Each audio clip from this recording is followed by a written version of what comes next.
Hello everyone. If you're an AP student, whether it's AP US History, AP European History, AP Modern World History, you have a certain task on that AP exam called the SAQ. It's short for Short Answer Question. And in this video, I'm going to give you a broad overview of what the SAQ is, what it represents on your test, and I'm going to specifically look at AP Modern World History because that's what I teach, but the skills are very applicable, and in later videos, I'm going to break down further how you would go about actually answering the short answer question.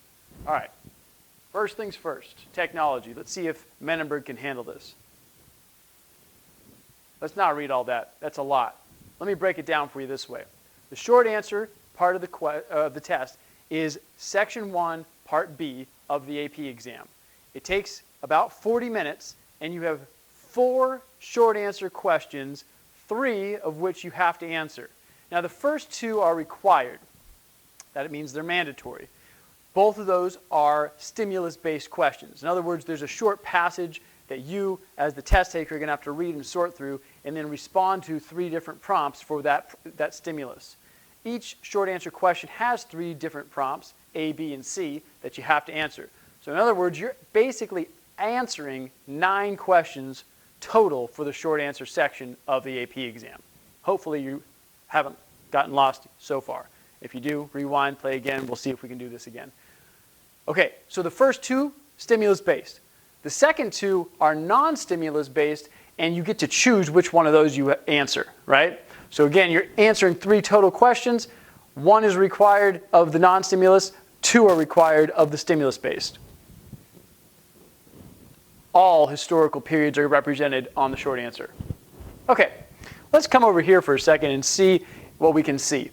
So on this, you have a 55-question multiple choice section.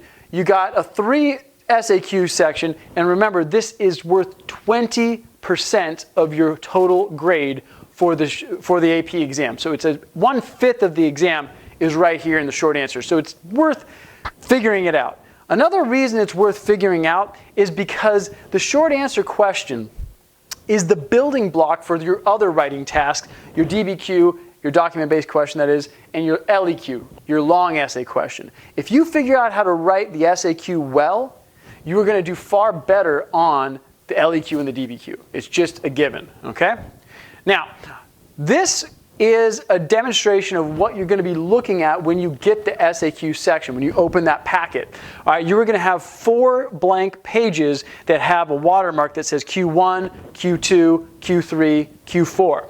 Now, it's really important that you pay attention to which one you're on, because as the instructions say, which we all read, write your answer to Section 1, Part B, Question 1 on this page only. People, I can't tell you how many students I've had lose points during the course of the year because they write the question 2 on this question 1 page, or they write all of this and then they go on to the next page and finish part C on the second page. You can't do that. In fact, if you write out of the box, they will not read what you wrote out of the box. So pay attention to your space, and the reason I show you that is because you don't have a lot of space to write this short answer. That's why it's called a short answer. So my suggestion, which I have right here, is to label each part of the SAQ A, B, and C. And so I would divide up, I know you math people are really loving this part, divide up your page into thirds and just label it A, B, C. That way when you're writing this thing, you don't get done with A and then you're like right here and you have 3 lines to write B and C. That's not going to be good for you because guess what? B and C, you're not going to have enough space to adequately answer those prompts, most likely. Okay? Another couple of quick tips. You want to write in complete sentences. Do not write bullet points. That's not what they're looking for. This isn't some sort of list. You got to write fully fleshed out sentences. Okay? It's not an essay, it's a short answer, but it does have to be complete sentences written in English, legibly. Please. Write within the square space, no exceptions. Don't try to write like around, or don't try to double up the lines, like goofy stuff like that is not going to help you. Okay, so in this slide I have demonstrated kind of what this looks like. So you have A, B, and C.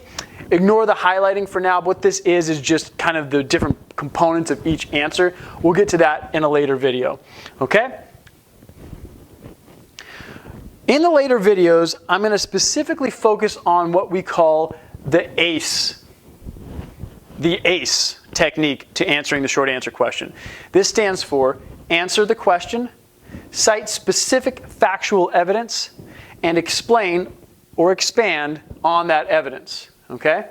Again, you have 40 minutes to do this, and you have to do it 9 times. So ACE is for A, ACE is for B, ACE is for C, for question 1, for question 2, and for question 3 or 4, whichever one you end up writing on.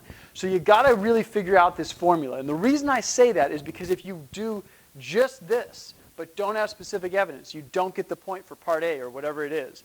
If you don't have the answer for part C, but you have, an explanation somehow, it's not going to get you the point. So you have to have all 3 of these ingredients in order to get the point on the SAQ.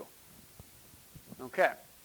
In our next video, we're going to explore A, answer the question. So stay tuned. And if you have questions at this point, please write those in the comment section or send me a quick note. I hope this has been helpful. We'll see you next time.